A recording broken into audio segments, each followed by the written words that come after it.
The BBC's learned that new jobs could be created at the Birmingham-based car company MG Motor. 400 people currently work at the Longbridge site. The company, which has Chinese owners, is rebranding its famous logo and will assemble a new model which will go on sale in the summer. A warning, there's some flash photography in Ben Godfrey's report. The MG6 Saloon is described as a car full of Eastern promise.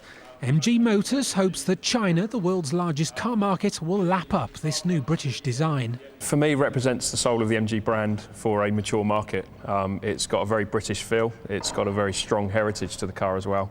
Although designed in Longbridge, the Saloon and its sister, the MG6 Fastback, will largely be made in China, then assembled here in Birmingham.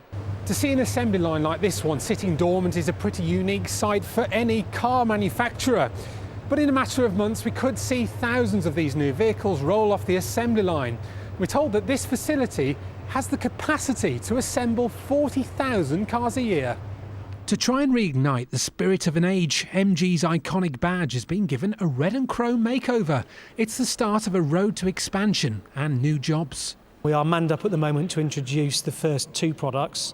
There will be additional people for third and fourth model lines as they come in, but no, I haven't got figures to down exactly how many people we will need. Chinese and British engineers work side by side.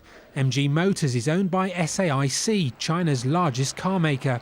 But observers say breaking the UK market will be the first tough test. There's a lot of cars in the market with not many buyers. They're launching into a market which is, we're just coming out of a recession. Best of luck to them, but it's a difficult time. The MG6 Saloon goes on sale in the UK in July, described as having an accessible price of £17,000. Ben Godfrey, BBC Midlands Today, Birmingham.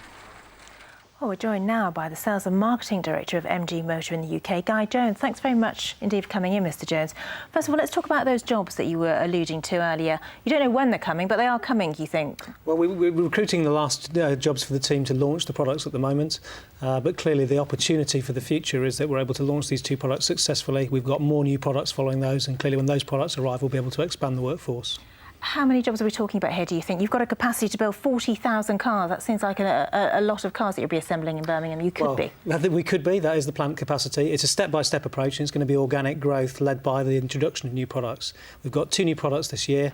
As I said, we've got the manpower almost in place for that. We've got two more products in the pipeline to come in the next 2 years, and hopefully those will bring additional jobs. Certainly on the production line, we'll need to employ additional people to manufacture those. It's all very hopeful at the moment, isn't it? Of course, you've got to make sales of this new car of yours. We know we are in difficult times. It was alluded to in the report that we just saw there. How are you going to do that in these tough economic times, especially in the UK? I think the recession can also be an opportunity for businesses. Our brand has always been about value for money, offering great British style and handling and performance for an accessible price. So we think we've got a product which offers a lot. It's got a lot of standard specification on it. There's a lot there in terms of value for money. So we think this is actually a good opportunity for a company like ours with a product like this. It's a long time ago, though, since we saw new models of MG's cars in showrooms. Do you think people will have forgotten about you, moved on by now?